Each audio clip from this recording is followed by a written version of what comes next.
Amos Chibaya, a prominent activist, loyal to Nelson Chamisa as you plan. Akati the best way to undo ZANU-PF aiwa kuprotesta sezvikuita vanhu vekukenya against their president William Ruto. Muri yeZimbabwe, Amos Chibaya azobuda pachena pane ma-allegations airamba nyangwe nana Job Scala vachiti ava tisida kupinda mumaprotest anyasikuva ane plan. Sambinda mashoko atova naAmos Chibaya notibva wasubscribe like otina on the bell icon. Tipinda pahendo pake Amos Chibaya anyora achiti, fellow citizens, I submit that we find a smarter way to undo ZANU-PF than to demonstrate.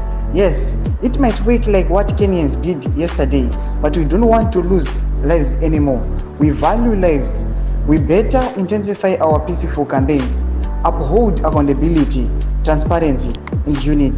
Loba Aisa picture read the 44th SADC demo. Loba Aisa UK enough is enough. We deserve better. Ndomashoko antoko pana Amos Chibaya achiti the best way kubvisa ZANU-PF aiwa kutoprotesta vakomana varwadziwa aiwa nekurambidzwa kwavaitiwa kana kurambidzwa kwaitiwa vana Jameson Timber kupiwa bheo nekuda kwemajudges and the ZANU-PF. Tudze mafungiro enyu muri kudii pamusoro pemashoko Amos Chibaya anyasikuuya akanyasikuvaudza chokwadi. Pinai comment section medu musaona subscribe kulike chinotina on the bell icon.